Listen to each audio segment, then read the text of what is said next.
আবার বাঁশি বাজা, আবার বাঁশি বাজায়া দে। ইসরাফিল আবার বাঁশি বাজায়া দিবে। ইসরাফিলের দ্বিতীয় সিংহায় ফুঁক দেওয়ার পরে মানুষের ভিতরে রূহ আসবে। যুবক ভাইরা আমার, মানুষের ভিতরে রূহ আসবে। কাদা মাটির নিচ থেকে মানুষগুলা ওইটা দাঁড়াবে। কিন্তু সর্বপ্রথম হাসরের মাঠে যিনি দাঁড়াবে তিনি হলেন সমস্ত নবী কুলের সম্রাট নবী মুহাম্মদুর রাসূলুল্লাহ সাল্লাল্লাহু আলাইহি ওয়াসাল্লাম। আল্লাহর পয়গম্বরকে সবার আগে দাঁড় করাবে। কিন্তু ভালো করে শুনেন, হাসরের মাঠে কেউ কিন্তু কাপড় পরিধান করে উঠবে না। সবাই উলঙ্গ অবস্থায়, প্রত্যেকটা মানুষ উলঙ্গ অবস্থায় দাঁড়াবে। সবাই উলঙ্গ অবস্থায় দাঁড়াইলেও আমার নবীরে আমার আল্লাহ উলঙ্গ অবস্থায় দাঁড় করাবে না। আল্লাহ বলবে, জিবরাইল আজকে হাসরের মাঠে আমার নবীরে সবার আগে উঠানো হবে, কিন্তু আমার বন্ধুরে উঠানোর সময় জান্নাতি পোশাক পরিধান করাইয়া হাসরের মাঠে সর্বপ্রথম আমার বন্ধুরে দাঁড় করাইবি। জিবরাইলকে আবার জীবিত করা হবে নবীরে উঠানোর জন্য। জিবরাইল পাগল পাগল হইয়া ঘুরতে থাকবে, নবীর রওজা তালাশ করতে থাকবে। এক গোটা হাসরের মাঠ ঘুরবে গো, কিন্তু নবীর রওজা তালাশ করে পাবে না। জিবরাইল পাগল পাগল হইয়া ইসরাফিলের কাছে বলবে, ইসরাফিল রে বল আমার নবীর রওজা কোথায়, আমি তালাশ করে পাই না।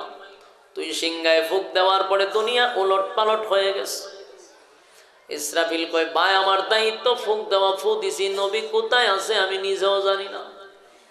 তবে আমি তোমার বুদ্ধি দিতে পারি, তুমি মাটিরে জিজ্ঞাসা করো, মাটির মধ্যেই তো আছে, মাটি কোথায় রাখছে আমার নবীরে বার করে দিতে। সুবহানাল্লাহ।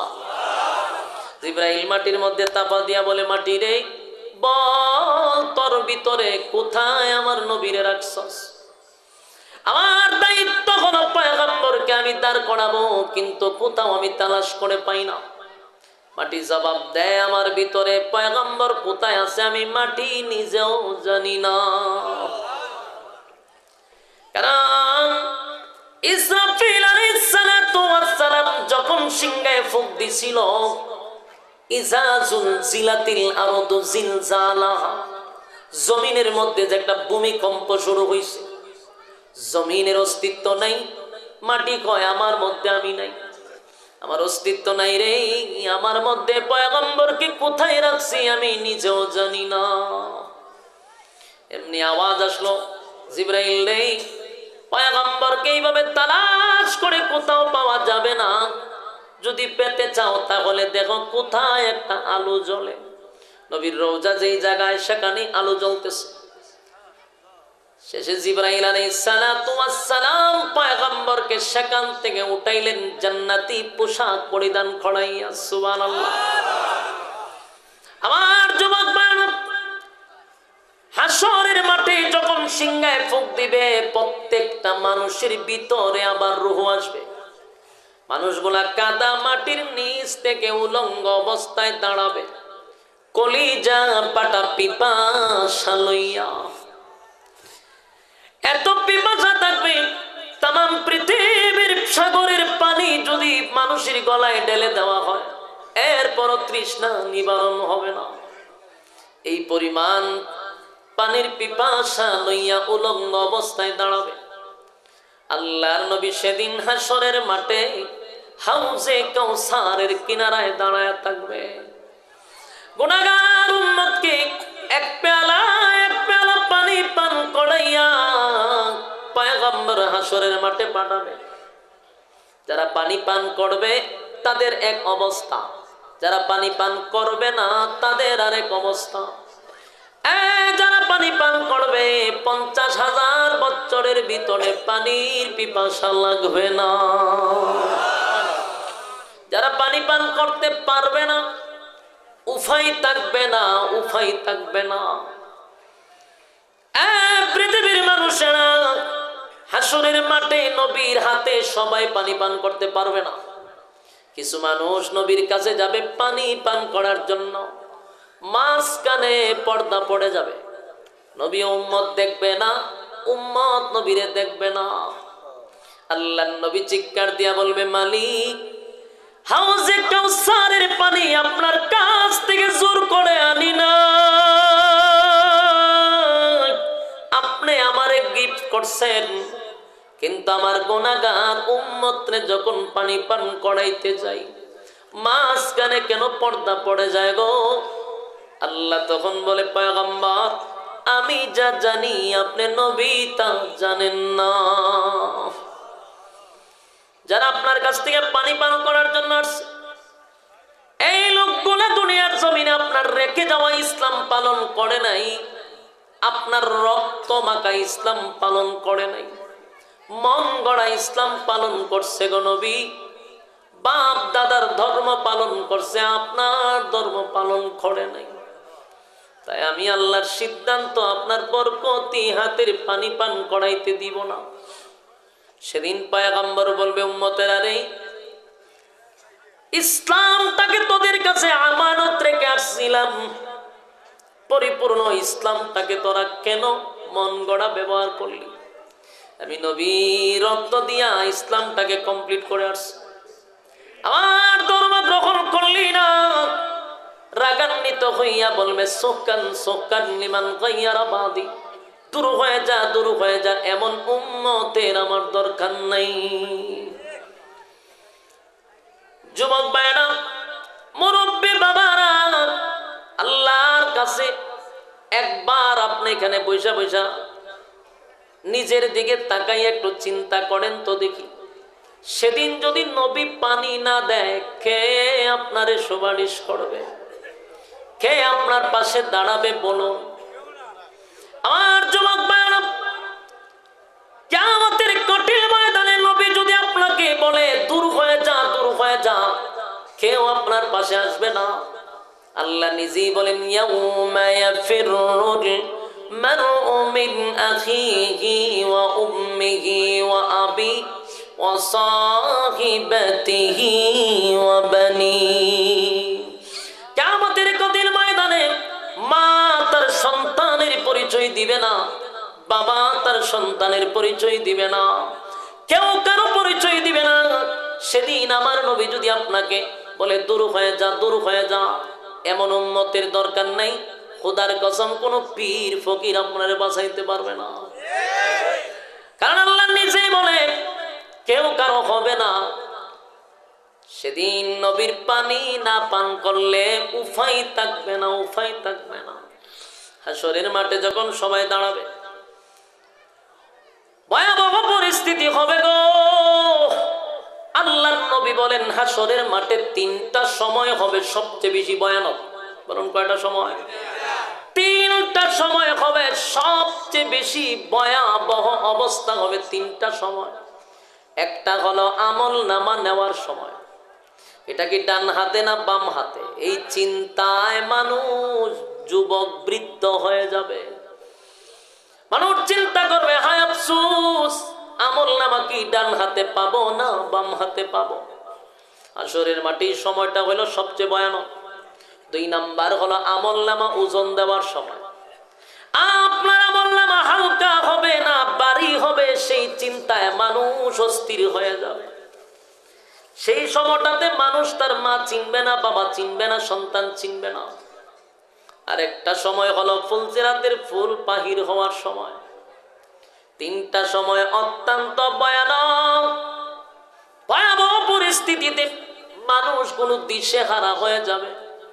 সূর্যটা থাকবে খুব কাছাকাছি, অস্থির অবস্থা। বছরের পর বছর চলে যায়, কিন্তু বিচার কায়েম হয় না। মানুষ পাগল পাগল হইয়া আদম আলাইহিস সালাম থেকে ঈসা রূহুল্লাহ পর্যন্ত সবার কাছে গিয়া বলবে, আপনারা একটু আল্লাহরে বলেন বিচারটা যেন তাড়াতাড়ি করে, জাহান্নামে দেখ জান্নাতে দেখ, কোনো অসুবিধা নেই, কিন্তু বিচার তাড়াতাড়ি হোক। আদম নবী বলবে, আল্লাহর সামনে কথা বলার সাহস আমার নাই। এই নূহ পয়গম্বর বলবে সাহস নাই, ইব্রাহিম খলিলুল্লাহ বলবে সাহস নাই, সমস্ত নবীরা বলবে ইয়া রাব্বি নাফসি। নবীরা বলবে আল্লাহর সামনে কথা বলার সাহস নাই গো। সেদিনের অবস্থা হবে ভয়ানক। সব শেষে মানুষ যখন নবীর কাছে আসবে, আখিরি জামানার পয়গম্বর নবী মুহাম্মদুর রাসূলুল্লাহ সাল্লাল্লাহু আলাইহি ওয়াসাল্লাম, পয়গম্বর উম্মতের দৃশ্য দেখে সিজদায় পড়ে কান্না শুরু করবে। আল্লাহ তখন নবীরে সান্ত্বনা দিবে, নবী গো কান্দেন না, কান্নার জায়গা না। দুনিয়ায় আপনি কাঁদছেন, আজকে আপনার কান্নার জায়গা না, প্রতিদানের জায়গা আজকে আপনার আমি দিতেই থাকবো, দিতেই থাকবো। সুবহান। নবী বলবে মালিক আমি নবী হইয়া উম্মতের দৃশ্য দেখে বরদাস্ত করতে পারি না। আল্লাহ আপনি মালিক হইয়া কেমনে সহ্য করেন? আল্লাহ আমার গুনাহগার উম্মতের মগজ বেবে পড়ে গো, আমি নবী হইয়া বরদাস্ত করতে পারতেছি না। আল্লাহ তখন বলে আপনাকে অর্ডার দিলাম, আপনার যারে খুশি আপনার উম্মতের মধ্যে তারে লইয়া আপনি জান্নাতে যান। সুবহানাল্লাহ। এই কথাটা এই নয় যে যারে খুশি তারা লইয়া যাব। যারা দুনিয়াতে আল্লাহ এবং রাসূলের তরিকা মাইনা জীবন যাপন করছে তাদেরকে নবী ধইরা ধইরা নিব। সুবহানাল্লাহ। শুরু হয়ে যাবে বিচারের মাঠ। যেদিন বিচার শুরু হবে, বিচারক হবে কে? আরো জোরে। আমার মালিক হবে বিচারক। আর মালিক যখন বিচার করবে সেটা হবে ইনসাফের বিচার। জোরে কয় কি বিচার? ইনসাফের বিচার হবে, ইনসাফের বিচার। এই যুবক ভাইরা, আল্লাহ যদি ইনসাফওয়ালা বিচারক হয় গো, বলো না দুনিয়াতে যারা বেইনসাফি করছে এরা কি মালিকের কাছে ধরা পড়ব? কথা হয় না। ইনসাফের মালিক ইনসাফওয়ালা বিচারক করবে। বিচার যখন শুরু হয়ে যাবে, দল হবে তিনটা। জোরে কোন কয়টা? আরো জোরে। একটা দল হবে ইল্লা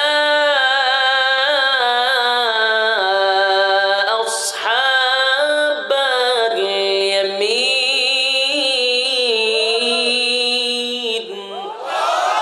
আল্লাহ বলেন আসহাবে ইয়ামিন যারা, আমি আল্লাহ তাদেরকে বিনা হিসাবেই জান্নাত দিব, কোনো হিসাব নেবে না।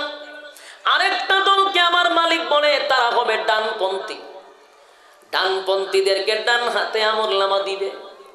আরেকটা দল হবে বামপন্থী। বামপন্থীরা বাম হাতে আমলনামা লইয়া যাবে জাহান্নামে, উপায় থাকবে না। জান্নাতীরা একদল যাবে বিনা হিসাবে, আরেক দল যখন ডান হাতে আমলনামা পাবে খুশিতে আনন্দে তারা লাফাইতে থাকবে। সুবহানাল্লাহ। আর তোমরা কারা গো? তাকায়া দেখো, আমি ডান হাতে আমলনামা পাইছি, ডান হাতে আমলনামা পাইছি। ডান হাতে আমলনামা লইয়া লাফাইতে থাকবে। আল্লাহ তখন বলবে বান্দারে এত খুশি এত আনন্দ কেন? বলে আল্লাহ ডান হাতে আমলনামা পাইছি, তার মানে আপনার জান্নাত আমরা পেয়ে গেছি। সুবহানাল্লাহ। জান্নাতের কিনারায় যাওয়ার পর আল্লাহ কয় থাম, লাফাইস না। জান্নাতের ভিতরে এখনো ঢুকস নাই, ঢুকস নাই। ঢোকার আগে তোদেরকে আমি কিছু নিয়ামত দিব যা দুনিয়াতে কোনো মানুষ চাইলেও আমি আল্লাহ দিব না। দুনিয়াতে কোনো নবী রাসূলরাও যদি চাইতো আমি আল্লাহ দিতাম না, কিন্তু আজকে না চাইতেই জান্নাতে নিয়ামতগুলা দিব। জোরে কোন সুবহান। এই বিষয়গুলো একটু মনোযোগ দেন। দুনিয়াতে কিছু নিয়ামত আছে দুনিয়াতে চাইলে কোনোদিন পাওয়া যাবে না, নবীরা চাইলেও আল্লাহ দিবে না। সেই নিয়ামতগুলা জান্নাতীদেরকে না চাইতেই দিবে। সুবহানাল্লাহ। এবার কি দিবেন আর কি দিবে একটু মনোযোগ দিয়ে শুনেন। এক নাম্বার, দুনিয়াতে যদি কোনো মানুষ দোয়া করে আল্লাহ আমারে আপনি মরণ দিয়েন না, দোয়া কবুল হইব? কথা দিবেন না? কোন নবীরাও যদি বলতো আল্লাহ আমারে আপনি চিরঞ্জীব বানায়া দেন, কবুল হইতো? এই জন্য এটা যতই হোক দিবে না। মক্কায় গিয়া দোয়া করলেও কাম হবে না, মরতে হবে মরতে হবে মরতে হবে, ঠিক নেই? আল্লাহ তখন জান্নাতীদেরকে সুসংবাদ দিবে, শুন, 1 নাম্বার নিয়ামত হলো আর কোনদিন তোরা মরবি না। জান্নাতীরা 1 নাম্বার নিয়ামত পাইছে রে, 1 নাম্বার হলো মরণ নাই মরণ নাই মরণ নাই। দুনিয়াতে যত চিন্তা সব মরণ লইয়া, কথা হয় না? দিই হ্যাঁ, কথা হয় না? দুনিয়ার সব চিন্তা হলো মরণ লইয়া। তাহলে জান্নাতের ভিতরে 1 নাম্বার কি নাই? আরো জোরে দিলে 1 নাম্বার। দেখেন, এটি দুনিয়াতে ছেলে পাওয়া যাবে, এইটি ইয়াদ রাখবেন। 1 নাম্বার মরণের লাইয়া দোয়া করলে যে আল্লাহ মরণ দিয়েন না, কবুল হইব নি। 2 নাম্বার নিয়ামত হলো পৃথিবীতে কোনো মানুষ বৃদ্ধ হতে চায় না। মানে আওয়াজে বোঝা যায় আমার ওয়াজে আপনারা খুব বিরক্ত হইলে আমার ডাবল সুবিধা, সেটা দিতে পারো। আপনারা কি বিরক্ত লাগতেছে? আপনারা আওয়াজ তো কম কাম, মজা তো খালি শুরু হয়েছে এখন। জান্নাতের আলোচনা শুনলে যাদের মনের মধ্যে আনন্দ না আসে, বুঝবেন এর ইমানের দুর্বলতা আছে। এটা আল্লাহ রাসূলের কথা। সাহাবায়ে কেরামদেরকে রাসূল ওয়াজ করেছেন, জান্নাতের নাজ নিয়ামতের বর্ণনা শুনলে যাদের ভিতরে আনন্দ না আসে, বুঝবেন এর ইমানের সমস্যা আছে।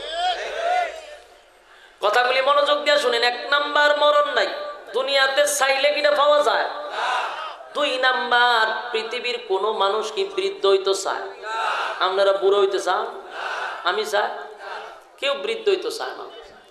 দেখবেন অনেক মুরব্বী সাদা দাড়ি লইয়া যায় সেলুনের ভিতরে, বাইরে আসার সময় দেখা যায় খালো হয়ে গেছে। আসেনি এরকম? যদি জিগান চাষা দাড়ি দিয়ে সাদা আছেন, কালা করছেন কেন? হয় নাইলে বৃদ্ধ দেখা যায়। তার মানে হলো সে বৃদ্ধ হতে এখন না, কেউ বৃদ্ধ হইতে চায় না। যতই দোয়া করেন আল্লাহ আপনি আমার বৃদ্ধ বানায়েন না, বৃদ্ধ বানায়েন না। মক্কার ইমাম লইয়া দোয়া করলো কবুল হইব? বৃদ্ধ হওয়া আল্লাহ কয় 2 নাম্বার নিয়ামত, জান্নাতের ভিতরে আর কোনদিন বৃদ্ধ হবি না। 2 নাম্বার হলো বৃদ্ধ হবি না। প্রত্যেকটা জান্নাতীর বয়স হবে 32 বছর। এই বয়স কোনদিন 33 হবে না। বয়স যদি হয় 32, 33 হবে না, কারণ জান্নাত শুরু কিন্তু শেষ নাই। সুবহানাল্লাহ। বাড়িতে গিয়া জান্নাতের ভিতরে 1 নাম্বার মরণ নাই গো, 2 নাম্বার হলো বৃদ্ধ হবেন না। 3 নাম্বার মনোযোগ দিয়া শুনেন।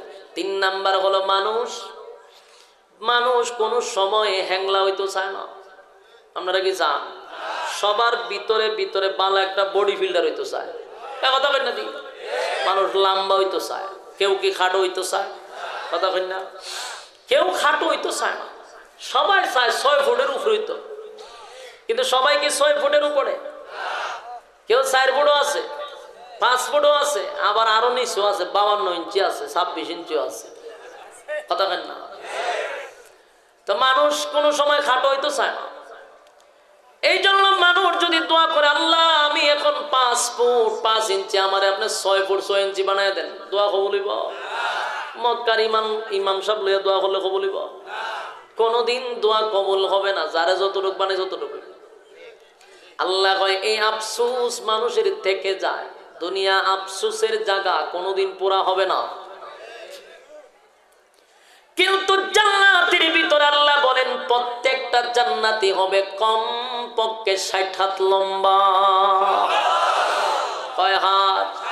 60 হাত লম্বা হবে, কমপক্ষে 60 হাত লম্বা। কেউ থেকে কেউ 1 ইঞ্চি বাড়বেও না কমবেও না, সবার সমান বডি। তাহলে একজনটা দিকে আরেকজন আফসোস করবে না। সুবহানাল্লাহ। প্রত্যেকের বডি হবে আদম আলাইহিস সালাতু ওয়াস সালামের মতো, বডি হবে 60 হাত লম্বা। তাহলে দুনিয়াতে এই দোয়া করলে কাম হবে না, জান্নাতে আল্লাহ এমনি দিবে। সুবহানাল্লাহ। এবার আসুন, কয় নাম্বার গেছে? 3 নাম্বার ইয়াদ রাখেন। 4 নাম্বার হলো কালো মানুষ যারা আছে তারা কিন্তু মনে মনে আফসোস করে, হাইরে একটু সুন্দর যদি হইতাম, কথা কই না? আপনারা আফসোস নাই? বুড়া যারা এর কথা বাদ, পোলাপানের কথা কইতেছে। আরে সুন্দর হওয়ার আফসোস আছে নাকি? কত জাতের ক্রিম মাখে দেখবেন। মানুষ সুন্দর হইতে চায়, পুরুষের থেকে মহিলারা আরো বেশি হইতে চায়, সুন্দর হতে চায়, কেউ কালো হতে চায় না। কালো মানুষের মনে একটা কষ্ট, হাইরে আমি যদি সুন্দর হইতাম। মক্কার ইমাম সাহেব লইয়াও যদি দোয়া করে, দোয়া কোনোদিন কবুল হবে না। কালো মানুষ কোনোদিন সুন্দর হয় না গো। যদি সুন্দর হইতো, হযরত বেলালে হাবশী কালো ছিল, নবীর কাছে থাকতো, বেলাল সুন্দর হয়ে যেত। বেলাল যেহেতু সুন্দর হয় নাই, তুমি আর আমিও সুন্দর হব না। যারা যেমন বানাইছে এমনই থাকবা, কিন্তু আফসোস তো থেকে গেল, হায় রে আমারে কেন আল্লাহ সুন্দর বানাইলো না। আল্লাহ কয় জান্নাতের ভিতরে এই আফসোস থাকবে না।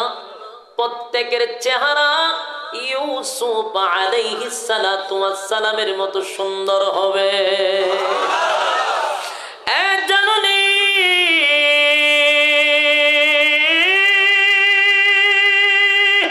ইউসুফ নবীর আল্লাহ কত সুন্দর করে বানাইছে জাননি। অর্ধেক পৃথিবীর সুন্দর আল্লাহ ইউসুফ নবীরে দিছে। প্রত্যেকটা জান্নাতীর চেহারা হবে ইউসুফ নবীর মতো।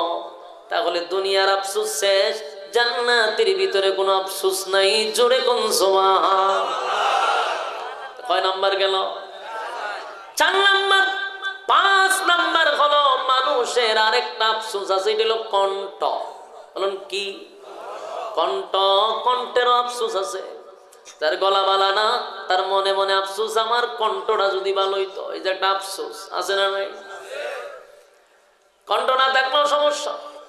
এক বেচারা ছেলে, বেচারা হইল শিল্পপতি, কোটি কোটি টাকার মালিক, ফুলা হইলো একটা, কিন্তু এমন কালার কালা, বেশি সুন্দর না। তখন শিল্পপতি, টাকার অভাব নাই, খালা হইলে কি বউয়ের কি অভাব পড়বো নি? হ্যাঁ, কথা কই না? আমরা বাংলাদেশের টেকা হইলে মাইয়ার অভাব আছে, কথা কই না? ছেলে যত যোগ্য হোক পছন্দ না, টেকা আছে বলে টেকা আছে, বাপ রাজি, মাও রাজি, কথা কই না? আপনারা টাঙ্গাইলের মানুষ বালা, আমি অন্য জায়গার কথা কইতেছি। আমরা টেকা হইলে বিয়ে হয়ে যায়। তো বেচারা চিন্তা করছে ফুলা খালা হোক, টেকা আছে, বউ পাইছে একেবারে সুন্দর মারাত্মক, পুরা থানার মধ্যে এরকম মাইয়া নাই। তো বেচারা খালা পাইছে সুন্দর বউ, খুশি না বেজার? বউ আইছে জামাইয়ের বাড়িতে। বউ যখন জামাই দেখছে, রাত্রেবেলা যখন পর্দা উলাইয়া দেখছে বউরে সুন্দর, বউয়ে জামাই দিকে চিলি মারছে, এমন চিৎকার মারছে। জামাই পড়ছে নি মহা মুসিবত। মান সম্মান লইয়া টানাটানি, রাত্রের বেলায় তুমি চিল্লা চিল্লি করতেছ, মানছে তো কোনটা বাইব্যা বইয়া থাকবো, আমার মান সম্মান সব শেষ, চিল্লা চিল্লি বন্ধ করো। মাইয়া আরো জোরে চিল্লি দেয়। হে পড়ছে নি মহা মুসিবত। পরে হে ভাবছে যে মনে হয় বাবার বাড়ি চাইরা আমার বাড়িতে আইছে, কষ্টে খানতেছে, এর যে সেরা খালা এটা বুঝে না। মাইয়া খান্দাজের সেরা দিকে আর হে মনে করছে দূর থেকে আইছে, বাড়ির মায়ায়, মা বাপের মায়ায় খানতেছে। তখন বউরে খুব বুঝাইতেছে, খাইন্দ না খাইন্দ না, বউ তো খানতে। পরে হয়তো তোমার একটা গান শোনাই, মনে মনে ভাবতেছে একটা গান যদি শোনায় তাহলে বউ মনের মধ্যে একটু আনন্দ হইব, তাহলে আর কান্নাকাটিটা বন্ধ হইব। এ চোখ মুজা গানও টান দিছে, টান দিয়া চোখ মিললে দেখে বউ নাই। কিরে বউ গেল গো? গিয়া দেখে বারে উড়ানো ফইরা গইরে খানতেছে। ওখানে গিয়া কয় বউ, আগে তো খানছিলা ঘরের ভিতরে, মান সম্মান কিছু আসি, এখন যে তুমি বাইরে খানতেছ আর আমার রইল বউ, তুমি গড়ে বইয়া খানছো বালা আছি, বারে গিয়া খানলা এখানে? হয় বাইরে, আগে তো তোর চেহারা দিকে খানছিলাম, ওহন তোর গলা শূন্য আমি আরো বুঝুরে চিল্লি মারছি যে তোর যে গলা আর আমরা ঘরের বকরি বেড়ার গলা একরকম। আমার বাবা আমার বই বিয়া দিল, জামার চেহারাও নাই গলাও নাই, দুই দুঃখে আমি ঘরে থাকতে পারছি না, বাইরে আইছি। ওখানে কপালতা ভাগো, কপালের ঘরের কপাল, গলাটা যদি ভালো হইতো তাও তো বউর কাছে মান সম্মান থাকতো। তাহলে বোঝা যায় গলার আফসুস আছে না নাই? কথা দিয়ে না, কণ্ঠের আফসুস। আল্লাহ হয় এই আফসুস দুনিয়াতে পুরা হবে না। কারো কণ্ঠ বালা না, যদি দোয়া করেন আল্লাহ আমার কণ্ঠটা সুন্দর করে দেন, কবুল হইব? এটি হয় না। আল্লাহ বলেন জান্নাতের ভিতরে কণ্ঠের আফসোস থাকবে না, কণ্ঠের আফসোসও থাকবে না। প্রত্যেকটা জান্নাতীকে আমার আল্লাহ দাউদ আলাইহিস সালাতু ওয়াস সালামের কণ্ঠ দিবে। দাউদ নবীর কণ্ঠ কেমন ছিল জানোনি? দাউদ নবী যখন তার গ্রন্থের থেকে তেলাওয়াত করত, উড়ন্ত পাখি জমিনে বৈশা যাইত, সমুদ্রের মাছগুলি সব লাফায় আসত। আল্লাহ এমন একটা কণ্ঠ দাউদ নবীরে দিছে রে, দাউদ নবীর কণ্ঠ শুনলে হিংস্র প্রাণীরা দাউদ নবীর চতুর্দিকে ঘেরাও করে বসে থাকতো। সুবহানাল্লাহ। সেই কণ্ঠ আল্লাহ জান্নাতের ভিতরে দিবে, খুশি না বেজার। যার আওয়াজ যত বেশি আল্লাহ তার কবুলও করবে তত বেশি। আপনারা যেভাবে আওয়াজ দিতেছেন এই আওয়াজে কবুল হইতো না। বলুন জান্নাতের ভিতরে দাউদ নবীর কণ্ঠ পাইয়া আপনারা খুশি না বেজার? আল্লাহ কয় জান্নাতের ভিতরে আমি দাউদ নবীর কণ্ঠ দিব। কয়টা নিয়ামত হইল? কয়টা? 5 নাম্বার নিয়ামত হলো কণ্ঠ। এবার আসুন আল্লাহ কয় 6 নাম্বার হলো দুনিয়াতে সব মানুষের ধন সম্পদ এক না। কেউ গরিব, কেউ মধ্যবিত্ত, আছে না নাই? কেউ শিল্পপতি, কেউ আবার টেকার ঠেলায় বাংলাদেশও থাকতে পারে না, জায়গায় আমেরিকা গিয়ে বেগম পাড়ায় বাড়ি বানায়। ঠিক না বেঠি? টেকা আছে, অর্থ কিতা। কিন্তু অনেক মানুষ আছে টাকার অভাবে খানা খাইতে পারে না, তার মনের মধ্যে একটা কষ্ট, আল্লাহ আমার অর্থ দেন নাই, সম্পদ দেন নাই। আল্লাহ কয় সেই দুঃখ কষ্ট দুনিয়ায় থাকবে কিন্তু জান্নাতে থাকবে না। প্রত্যেকটা জান্নাতি নিম্ন স্থলের জান্নাতি কমপক্ষে এই পৃথিবীর 10টা পৃথিবীর সমান রাজত্ব দিবস। খুশি না বেজার? কমপক্ষে এই পৃথিবীর 10টা পৃথিবীর সমান রাজত্ব দিবে রে, রাজত্ব দিবে। কয় নাম্বার গেল? 6 নাম্বার। 7 নাম্বার হলো আপনি সব পাইছেন, সব পাইলেন, সেরা পাইলেন, কণ্ঠ পাইলেন, তারপরে লম্বা হইলেন, সব পাইছেন। দরকার কিতা? বউর দরকার। এটা সব বুঝে আগে আগে কইয়া যায় বউ দরকার। কিন্তু বউ তো দুনিয়া তো আছে, আছে না? ঠিক কেন কেন দরকার? বলে দুনিয়াতে এমন ঠাড়া পড়ছে একটার বেশি 2টা হয় না। কথা কোন ঠিক নেই? একটা করলে আর একটা করণ যায় না, কারণ বাংলাদেশে জন্ম নিছি তো আমরা। 2টা করলে আমরা কই আর লুচ্চা। আর বাংলাদেশও প্রেম করণ যায় ফিরিত। 10টা 12টা মাইয়া বানের সাথে ফিরিত করলে হইতে এক বয়সে পোলা বানে করে। কিন্তু হে যদি হালাল বন্ধায় বিয়া করে হালাই লুচ্চা। চিন্তা করছেন মানুষের ব্রেন কোন দিকে ঘুরাইছে নাস্তিকরা? প্রেম করলো সুবিধা, বিয়া করলে গুনাহ। আল্লাহ কয় দুনিয়াতে আফসোস ছিল একটা করার পর আরেকটা করতে, কিন্তু ভারসত না ঠাড়া ফিরে গেছে, তুই বাংলাদেশে জন্ম নিছিস। কিন্তু জান্নাতের ভিতরে এই আফসোস থাকবে না। সুবহানাল্লাহ।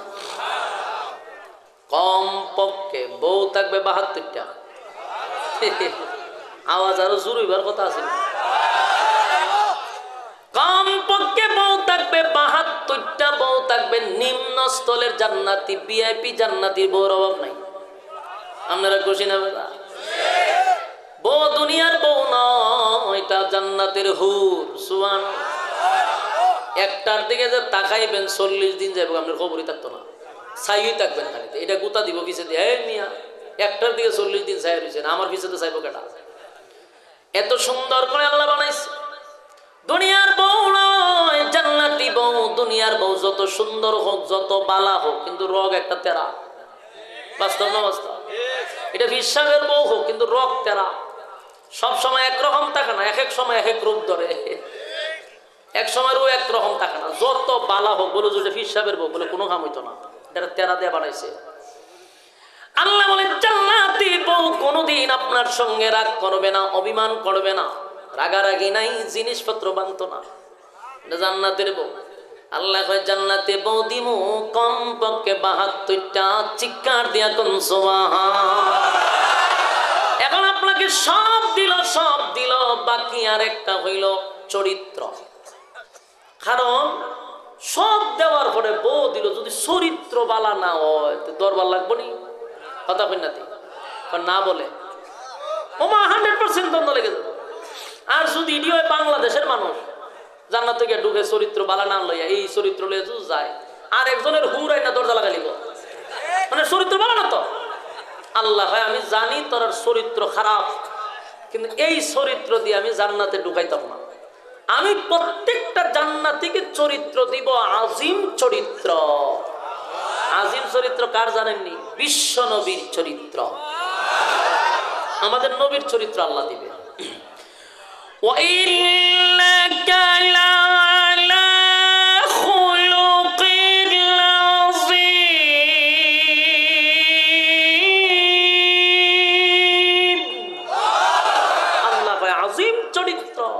চরিত্রের সার্টিফিকেট আল্লাহ কোরআনে দিছে। সুবহান। যুবক ভাইরা তাইলে কোন এখন সব পাইছেন চরিত্র বালা, কথা বলেন না দি, চরিত্র বালা, চরিত্র বালা পাইছেন, চরিত্র বালা। টাকা পাইলেন, বাড়ি পাইলেন, গাড়ি পাইলেন, হুর পাইলেন, সব পাইলেন, খুশি না বেজার? এখন জান্নাতীরা খুশিতে আনন্দে খালি ঘুরে আল্লাহ পায়। একদিন আল্লাহ জিগায় নাচস কেন? আল্লাহ আনন্দে। তোর তো আনন্দ করে আল্লাহ যা পাইছি স্বপ্ন ভাবছি না। আপনি তো আমরা 3 ভাগের কথা হইয়া 97 গুণ বেশি দিছেন। আল্লাহ হাতে খুশি নি? খুশি মানে মারাত্মক খুশি, তবে একটা মনে কষ্ট আছে। কি কষ্ট? কষ্ট রইল আমি যে এত কিছু পাইলাম, আমার বন্ধু বান্ধবরা তো দেখাইতে পারলাম না। বন্ধু বান্ধবরা যদি আমার এগুলো দেখতো তাহলে আমার শরীরে আলাদা একটা বাপ উঠতো, কিন্তু আমার ফাইসিটি কিন্তু আমার শরীরে বাপ উঠে না। আপনারা আমার কথা বুঝেননি? মাঝে মধ্যে আয়া পরে আমরা হবিগঞ্জের বাসা করতাম কি কর যে বাই ভাষায় চেষ্টা করি না আসার জন্য, কিন্তু আয়সা পড়ে। এলে আমি জিজ্ঞাসা যে বাসা বুঝেননি, ফেস লাগে জায়গা। আমার কথা আমার এলাকা হইলে ওয়াজ করতে আমার মজা লাগে, আমার বয়ান এমনিতে ভাল লাগে করতে। আর আপনারা এখান তাইলে আমি চিন্তার থাকি যে আমার কথা বুঝতেছি না, মানে আপনারা আওয়াজে বোঝা যায় আমার কথা বুঝতে কষ্ট হইতেছে, আওয়াজ দিন না। আমি একটা এক্সাম্পল দিই, দেখেন তো মিলেনি, মনে করেন ধরে নেন। এখানকার একজন মানুষ সভাপতি সাহেব, উনারে এক্সাম্পল দিয়ে আমার কাছে আছে। উনারে যদি আমি হবিগঞ্জে নিয়ে 20 তলা একটা বিল্ডিং বানায় ওনার নামে লিখা দিই, উনি সব পাইছে, গাড়িও আছে, একবারে ল্যান্ড ক্রুজার 1 কোটি টাকার উপরে, আবার 20 তলা একটা বিল্ডিং, সব ঠিকঠাক আছে, একা ওখানে থাকবে। বলুন তো দি 20 তলা ভাইয়া গাড়ি ভাইয়া কি ওনার ভিতরে তেমন খুশি? কেন জানেননি? শৈল বাপ উঠতেছে না। বাপ উঠে না কেন? জানি এত কিছুর মালিক, এটা তো আমার গ্রামের কেউ দেখলো না, এলাকার কেউ দেখলো না, আমার আত্মীয় স্বজনও দেখলো না, এটা ভাইয়া গীতা করতাম, কথা হয় না দি। কিন্তু এটা যদি টাঙ্গাইলে ফেলে দেওয়া হয়, আপনারা বোয়া ফুটে, তখন শৈল একটা বাপ আছে, 20 তলা বিল্ডিং এর মালিক, ল্যান্ড ক্রুজার দিয়ে চলে, কথা হয় না দি। বন্ধু বান্ধবের সামনে একটা বাপ সাপ লইয়া চলন যায়, তার শৈল একটা বাপ উঠে। আল্লাহর কাছে জান্নাতীরা কয় আল্লাহ জান্নাত পাইছি পৃথিবীর 10টার সমান, বউ পাইছি 72টা, নাচ নিয়ামতের অভাব না, কিন্তু শৈল বাপ উঠে না।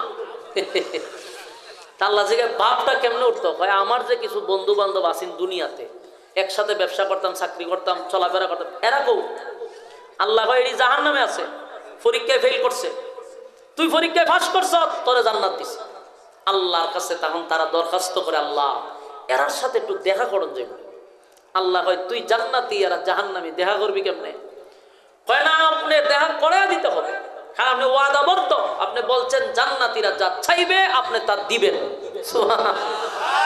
আল্লাহ কইছিলাম নি? বলে জি কইছিলেন। হয়তো যা ব্যবস্থা হয়ে যাবে। সুবহান। এটা কিন্তু আমার কথা না, আল্লাহ কোরআনে বলছেন, ফি জান্নাতি ইয়াতাসাআলুন আনিল মুজরিমিনা মা সালাকাকুম ফি সাকার। আল্লাহ রাব্বুল আলামিন বলেন জান্নাতীরা জাহান্নামীদের সঙ্গে কথা বলার জন্য তারা দরখাস্ত করবে। আল্লাহ কয় তোদের দরখাস্ত আমি মঞ্জুর করলাম, জান্নাতি আর জাহান্নামীদের মধ্যে দেখা হবে। ফি জান্নাতি ইয়াতাসাআলুন, জান্নাতি আর জাহান্নামীদের মধ্যে সাক্ষাৎ হবে। আনিল মুজরিমিনা মা সালাকাকুম ফি সাকার, সাকার নামক জাহান্নামীদের সঙ্গে তাদের একটা সাক্ষাৎ হবে। এমন ভাবে সাক্ষাৎ হবে, এরা তো আছে জাহান্নামে, আর এরা কোথায়? জান্নাতে। আমার সাথে একটু কথা বলেন, ওয়াজ আর বেশি লম্বা হইতো না, কারণ লক্ষণ আপনারা খুব খারাপ। তখন একটু আওয়াজ দিন, আমি শেষ করে লাই তাড়াতাড়ি, একটু জোরে জোরে আওয়াজ দিবেন। আপনারা তো আমারই ফিকাপ বাড়াইতেছেন না, মনোযোগ দিয়ে একটু শুনেন, আর 5-10 মিনিট ফিনিশিং এর লই এত যাইতেন, মনোযোগ দিয়ে শুনেন। বলুন, জান্নাতীরা জান্নাতে, জাহান্নামীরা জাহান্নামে, জাহান্নাম তো এটা আগুনের জায়গা, শাস্তির জায়গা। তারা জান্নাতে দেখা করতে গেলে তো আগুন লাগবে, ঠিক না? না, আগুন লাগবে না। এটা তথ্য প্রযুক্তি আপনাদেরকে বুঝাইতে আমাদেরকে সুযোগ করে দিছে।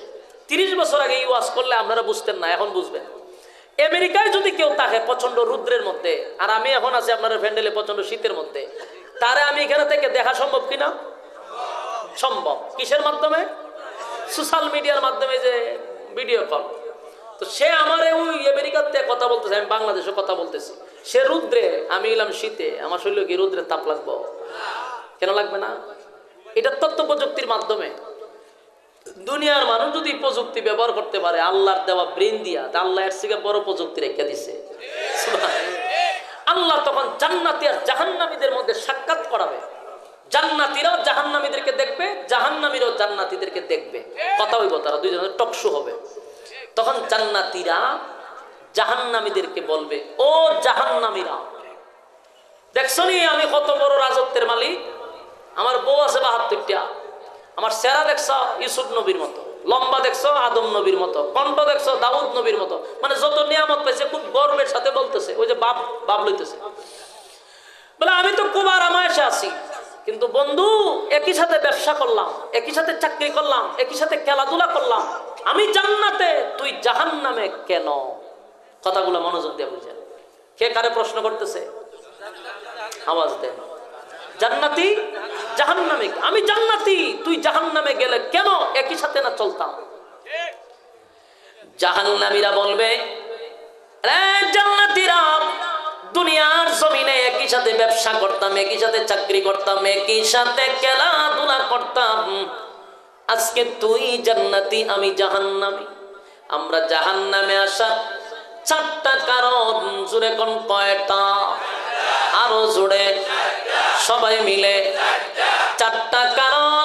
ওয়াজের শুরুতেই বলছিলাম কর্মসূচি কয়টা? ইয়াদ আছে? কার কার ইয়াদ আছে? হ্যাঁ, সবার ইয়াদ নাই, কারণ এই দান্দা তুই নাই। আমি আলোচনার শুরুতেই বলছিলাম আজকের কর্মসূচি কয়টা। এখন আপনার মেইন পয়েন্ট, এখন 5 মিনিট খুব মনোযোগ দিয়ে শোনেন, তাহলে পুরো ওয়াজ এখানে ঢুকে যাবে। আর এই 5 মিনিট মনোযোগ দিতেন না, আপনি ওয়াজ শোনার দরকার ছিল না, বাড়ি যাওয়ার দরকার ছিল। মনোযোগ দিয়ে শোনেন। জান্নাতীরা জাহান্নামীকে বলবে, ও জাহান্নামীরা, কেন রে জাহান্নামে আসলি? আমি আর তুই একসাথে ব্যবসা করতাম, চাকরি করতাম, খেলাধুলা করতাম, কেন জাহান্নামে আসলি? কোন কারণে আসলি? জাহান্নামীরা জাহান্নামে আসার 4টা কারণ বর্ণনা করবে। জোরে কোন কয়টা? এই 4টা কারণ বর্ণনা করবে, যে 4 কারণে জাহান্নামে আসছি। আর আমরা যদি 4টা কর্মসূচি পালন করি, 4 কারণে আমরা জাহান্নামে যাব না। যদি 4টা কারণ শুনেন আর আপনি মাইনা নেন, তাহলে আজকের ওয়াজের পরে এই 4 কারণে জাহান্নামে যেতে হবে না। সুবহানাল্লাহ। জাহান্নামীরা বলবেন, জাহান্নামে আসার 4 কারণ, 4 কারণ, 4 কারণ। 1 নাম্বার কারণটা হলো আলু লাম নাকু মিনাল মুসাল্লিন।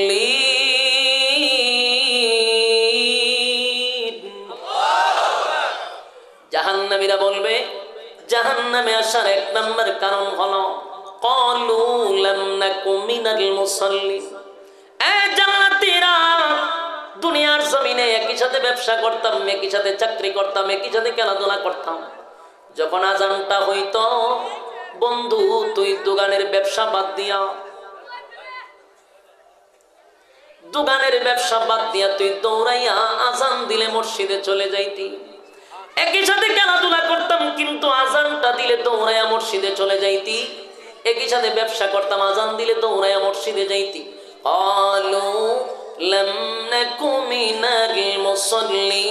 দুনিয়ার জমিনে তুই মুসল্লি ছিলি, আমি মুসল্লি ছিলাম না, তাই জাহান্নামে আসা 1 নাম্বার কারণ কি? না পড়া। আরো জোরে, আরো জোরে। জাহান্নামে আসার 1 নাম্বার কারণ নামাজ। জাহান্নামে আসার 1 নাম্বার কারণ হলো নামাজ, নামাজ, নামাজ, নামাজ। ক্বালু লাম নাকু মিনাল মুসাল্লিন। দুনিয়াতে তুই নামাজি ছিলি, আমি নামাজি ছিলাম না। আমার যুবক ভাইয়েরা, প্রেম ভিতরে মুরব্বী বাবারা, যুবক ভাইয়ারা, এখন যারা উঠবেন বুঝবা আপনি কামলা।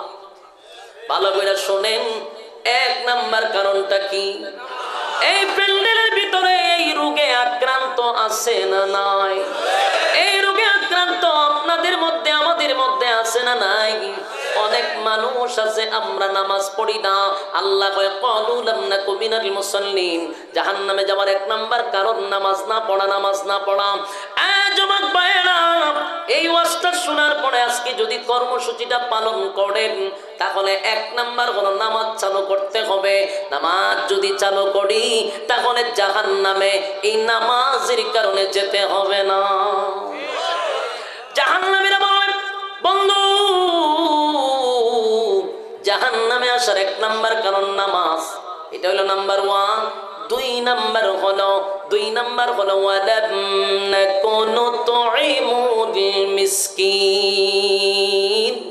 2 নাম্বার হলো দুনিয়ার জমিনে আমাদের পাশের বাড়ির মানুষগুলা ছিল এতিম, অথবা আমার টাকা ছিল, পয়সা ছিল, ধন দৌলত ছিল, কিন্তু এতিমের খাবার আমরা দিতাম না, অসহায়দের পাশে কোনোদিন দাঁড়াইতাম না, এতিমের মাল মাইরা খাইতাম, এতিমের হক নষ্ট করতাম। তাই জাহান্নামে আসার 2 নাম্বার কারণ। এরকম লোক আসেনি? এতিমের মাল মাইরা খায় আসেনি? খালি এতিমের মাল মাইরা খায় এমনটা, গরিব অসহায় দুঃখীদের সম্পদ যারা নিয়ে যায় তারাও এই রোগে আক্রান্ত। এমনকি মানুষের হক নষ্ট করা এই রোগে আক্রান্ত। বিধবা মহিলাদের হক পর্যন্ত তারা নষ্ট করে। একবার ইউনিয়ন অফিস চেয়ারম্যান মেম্বার যে আনতা হয়, দেখিও মানুষ 2 মহিলা হারা দিন গিয়ে হারাতে হয়, তো চৌকিদারে দৌড়ায় দে লাঠি দিয়া। 2 দিন পর আবার যায়। একদিন চৌকিদারে কয় তোরা প্রতিদিন কেন আসস? হ্যাঁ বেটা, 1 সপ্তাহ 15 দিন আগে আমাদের নাম, বাপের নাম, মার নাম লিস্টি করে নিল, আমরা 2টা লেফটিন দিব। আজকে 15 দিন হলো লেফটিন কই গেছে? ওই লেফটিন তো বাটাবাটি শেষ, তোমরাটা কই গেছে কইতারি না। পরে গাড়িটা দেখা যায় চেয়ারম্যান না লেফটিন খাইলিছে। বলো এটা ইয়াতিমের মাল খাইলো না, অসহায়দের মাল খাইলো না? আমরা দেশে লেফটিন পর্যন্ত খাইলায়। রুচির মধ্যে কি পরিমাণ কুত্তায় প্রস্রাব করছে, খাইতে খাইতে খাইতে খাইতে বাথরুম শুদ্ধ খাইলায়। খাইছ টিউবওয়েল, খাইছ রাস্তাঘাট, খা, গরিবের লেফটিনটা খাস কেটে। রুচিতে নষ্ট, খাইতে খাইতে ওনার কই খাইতো লেফটিন খাইলায়। কিয়ামতের কঠিন ময়দানে এই কারণে জাহান্নামে যেতে হবে। এটা নাম্বার কত? আরো জুড়ে। জাহান্নামে যাওয়ার 2 নাম্বার কারণ হলো এতিমের মাল যারা মাইরা খাইলো, এতিমের হক যারা নষ্ট করলো, গরিব অসহায়দের উপরে যারা জুলুম করলো, ক্ষমতার বড়াই দেখাইয়া তাদের সম্পদ তারা নিয়ে গেল। আল্লাহর নবী বলেন জাহান্নামে যাইবার এটা 2 নাম্বার কারণ। ক্বালু লাম নাকু মিনাল মুসাল্লিন 1 নাম্বার কারণ, ওয়া লাম নাকুনু তুইমুল মিসকিন, এটা যে 2 নাম্বার কারণ। আমার যুবক ভাইয়েরা, কোটি কোটি টাকার মালিক হইয়া বৈশা আছেন, মক্কা মদিনা বারবার জিয়ারত করেন, উমরা করেন, টাকার অভাব নাই, বাড়ির পাশের মানুষটা না খাইয়া ঘুমায়। কিয়ামতের কঠিন ময়দানে আপনার হজ কোনো কাজে আসবে না, উমরা কোনো কাজে আসবে না, আল্লাহর রাস্তায় দান সদকা কোনো কাজে আসবে না। মালিক জিজ্ঞাসা করবে তোর বাড়ির পাশের মানুষটা না খাইয়া ঘুমায় রে, তুই আমার কাছে তাসবিহ জপ, সুবহানাল্লাহ সুবহানাল্লাহ। এই বন্ডামি কোনো কাজে আসবে না। যাই না রাইকো, এটা জাহান্নামে যাওয়ার কয় নাম্বার কারণ? এবার আসুন 3 নাম্বারটা। 3 নাম্বারের রোগী কিন্তু এখানে আছে, অনেক রোগী আছে। 3 নাম্বার, ওয়ালাম নাকুনু তুইমুল মিসকিন ওয়া কুন্না নাখুদু মা'আল খাইদিন। 3 নাম্বার কারণটা হলো অনর্থক, বেহুদা, অপ্রয়োজনীয় কথা বলা। বলুন এই রোগে আক্রান্ত আছে না না? এটার একটা বেশি পার্সেন্ট হইল মহিলা, 2 নাম্বার পার্সেন্ট হইল মুরব্বীরা। এরপরে বলা ভালো, বাস্তব না বাস্তব? 8-10 জন মহিলা যদি এক জায়গায় বসে কক কক কক কক কক করে রাস্তায় এলাকা গরম করে, আর যত খবর আছে এই মহিলার কাছে পাওয়া যায়। যদি 10 জন বইতে পারে তো ওই বাড়ির জামাই কি তা করছে এই বাড়িতে খবর লয়, হেতের জামাই কি করছে তুই খবর লস কা? সব খবর মহিলার কাছে আছে। এরা বেহুদা কথা বলে, এটা আল্লাহ রাসূলের কথা। কিন্তু আমাদের জানা নাই বেহুদা কথা বললে জাহান্নামে যেতে হয়। আমাদের মধ্যে মুরব্বীরাও কথা কয় বেশি, বেহুদা কথা। বেহুদা কথা কেমনে হয় কইতাম নি, আপনারা কইলে আমি ভাঙ্গিয়া কই, অনর্থক কথা হয়। দেখবেন তসবি একটা আত আছে, যেমন আমি নিজের চোখে কয়েকটারও ধরছি, সারাদিন তসবি পড়ে বালা কথা, সুবহানাল্লাহ সুবহানাল্লাহ, বালা তসবি পড়তেছে। এই সুবহানাল্লাহর পিছনে যে কত কথা চলে আপনারা কেমনে কইতাম। আমার মসজিদ ছিল কুমিল্লা, আর 10 বছর 12 বছর আগের কথা কইতেছি। তো নামাজ, আসরের নামাজটা পড়ি, দোকান মসজিদের সামনে একটা দোকান আছিল, সারা দোকানের মাল বিক্রি করলে হইতো না 2000 টাকা, কিন্তু টিভি একটা 15,000 টাকা লাগাইতে রাখছে। তিনটা তখন কয়েকটা কেক, বিস্কুট আর চা ইডি খায় আর ওই সিনেমা দেখে বই বিয়া। তাই আমার মুসল্লি মাশাআল্লাহ তসবিটা আতলে সুবহানাল্লাহ পড়তে পড়তে দোকানটা যায় আসরের পরে গিয়া এইভাবে সুবহানাল্লাহ সুবহানাল্লাহ, এক কাপ চা দে চিনি ছাড়া সুবহানাল্লাহ সুবহানাল্লাহ সুবহানাল্লাহ সুবহানাল্লাহ। দেশের খবর কি তারে সুবহানাল্লাহ সুবহানাল্লাহ সুবহানাল্লাহ। দে বালা করে সাউন্ড একটু বাড়া, খানে কম শুনি সুবহানাল্লাহ সুবহানাল্লাহ সুবহানাল্লাহ। তোর দোকানে বেচা কিনা হয়নি আগের মতো সুবহানাল্লাহ সুবহানাল্লাহ। বাকিটাকে দিস না বেশি সুবহানাল্লাহ সুবহানাল্লাহ। তোর মাই এটা বিয়া দিছত নি সুবহানাল্লাহ, আসিনি সুখে শান্তিতে সুবহানাল্লাহ সুবহানাল্লাহ সুবহানাল্লাহ। রেন ফেন বেশি করছ সুবহানাল্লাহ সুবহানাল্লাহ। 100 ওই তসবির মাথাতে একটা এরকম হারা থাকে, এটার মধ্যে সুমা দিছে 100, তার মানে খতম হয়ে গেছে। তা আমি একদিন গিয়ে এইভাবে গুড়ির মাঝে ঠান্ডা ধরে রাখছি।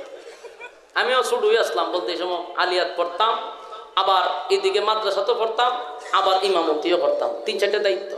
তা আমারও বয়স বেশি না, তার আমি একটু দাদা মাদা ডাকতাম, তো ফাইজলামি করতাম। তো আমি একদিন গিয়ে তসবির নিচে ধরে রাখছি টান দিয়া, তো বেচারাতে টান দেয়, এখন তসবির গুড়া উঠে না।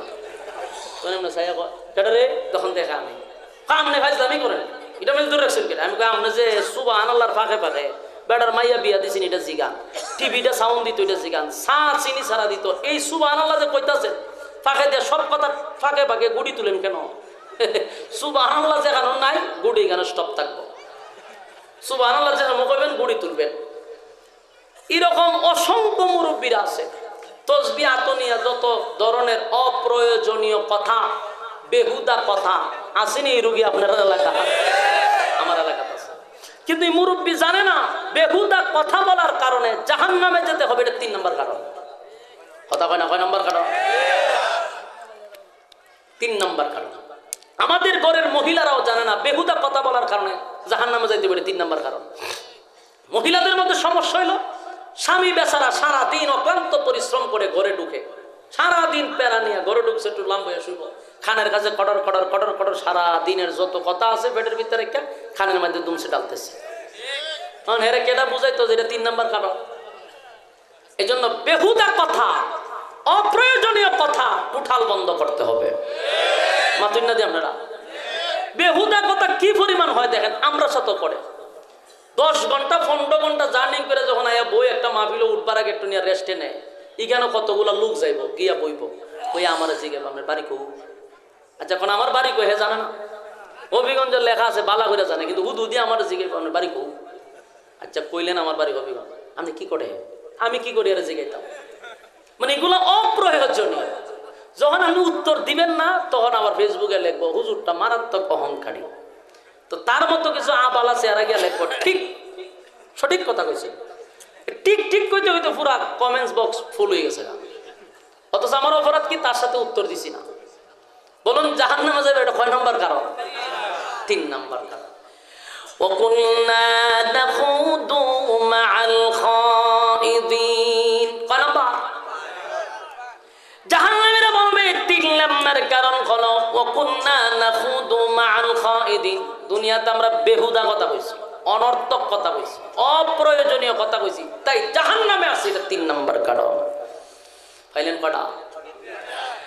যেটি কইতেছি সবটি মুখস্থ রাখেন, নেক্সট টাইম এটি করা যাবে না। কথা কয় না। 1 নম্বর ইয়াদ আছে, ক্বালু লাম নাকু মিনাল মুসাল্লিন ওয়া লাম নাকু নুতঈমুল মিসকিন। এতিম। ওয়া কুন্না নাখুদু মা'আল খাইদিন। অপ্রয়োজনীয় যারা কথা বলবে কথা বলবে। আজকের পর থেকে জানলেন, এখন থেকে এটা বাদ দেন, অভ্যাস, এটা আস্তে আস্তে বাদ দিয়া দেন। আল্লাহ রাব্বুল আলামিন কিন্তু বেহুদা কথা বলার জন্য জাহান্নামে ঢুকাবে। যুবক ভাইরা, মুরব্বী বাবারা, মা বোনেরা, বেহুদা কথা বলা যাবে না। জাহান্নামীরা বলবে জান্নাতীরা শোনো, দুনিয়ার জমিনে অনর্থক শাসটলে বৈশা, বন্ধুদের আড্ডায় বৈশা অনর্থক কথা বলতাম, বেহুদা কথা বলতাম, মানুষের ব্যাপারে গীবত করতাম, তাই জাহান্নামে আসছি আজকে 3 নাম্বার কারণ। 4 নাম্বার কারণ হলো ওয়াকুন্না নুকাযযিবু বিয়াউমিদ্দিন। 4 নাম্বার কারণ হলো দুনিয়াতে আমরা হুজুররা বুঝাইতো, আলেমরা বুঝাইতো পরকালে বিচার হবে, আমরা পরকালের উপরে বিশ্বাস করতাম না। এতক্ষণ যে আমি ওয়াজ করলাম, এতক্ষণ আপনাদেরকে বুঝাইলাম, এই প্যান্ডেলের ভিতর থেকে যদি কোনো মানুষ মনে মনে ভাবে যে হুজুররা তো কইব আমরা কি সব মানলে চলবো, এমন কথা যদি কেউ বলে, তাহলে বোঝা গেল পরকালের প্রতি আপনার বিশ্বাস নাই, জাহান্নামে যাওয়ার এটা 4 নাম্বার কারণ। আমার যুবক ভাইয়েরা, আজকের এই মাহফিল থেকে আপনারা ওয়াদা করেন 4টা কর্মসূচি আমরা পালন করব। 1 নাম্বার হলো নামাজ, বন্ধুদের আড্ডায় থাকবো, আজান হইলে দৌড়াইয়া মসজিদে যাইব। ব্যবসা করি রে, আজানটা দিছে ব্যবসা বন্ধ করে নামাজে চলে যাব। আমরা যদি গল্প করি, আজান দিছে দৌড়াইয়া মসজিদে চলে যাব। ক্বালু লাম নাকু মিনাল মুসাল্লিন, নামাজ ছাড়বো না, নামাজ ছাড়বো না। আল্লাহ বলেন ওয়ালাম নাকু নুতঈমুল মিসকিন, সাবধান, কোনো মিসকিনের মাল মাইরা খাইবা না, মিসকিনের প্রতি হক নষ্ট করবা না। বাড়ির পাশের মানুষটা যদি না খাইয়া ক্ষুধার্ত থাকে, সাবধান, হাসরের মাঠে কিন্তু জবাব দিতে হবে। আজকের থেকে সেটাও ছেড়ে দিতে হবে। প্রতিবেশীর খোঁজ খবর নেওয়া দরকার আছে না নাই? 4 নাম্বার হলো, 3 নাম্বার হলো বেহুদা কথা বলবো না। 4 নাম্বার পরকালের উপর বিশ্বাস করবো। কারা কারা এই কথা মানতে রাজি? 2টা হাত তুলে দেখায়া দেই। লিল্লাহে তাকবীর, লিল্লাহে তাকবীর। আল্লাহ সবাইকে আমল করার তৌফিক দান করুক, সকলে বলে আমিন। বললে ওয়ালা, শুনলে ওয়ালা, উভয়কে সহি সহি আমল করার তৌফিক দান করুন।